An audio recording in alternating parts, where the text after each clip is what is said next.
Let me give you some facts first. One,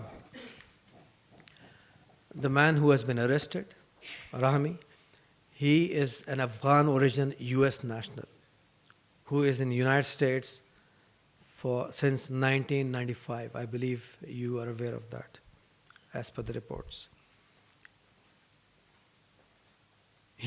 Since his family and everybody else, you know that how many refugees reside in Quetta, in Balochistan.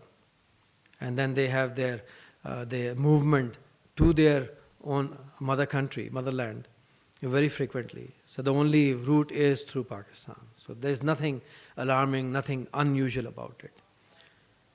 Thirdly, it has been reported that his wife is a Pakistani, which is not correct. She is also, according to our preliminary investigations, she is also an Afghan national born in Kabul in 1991. These are the matters which are basically dealt with by the Ministry of Interior.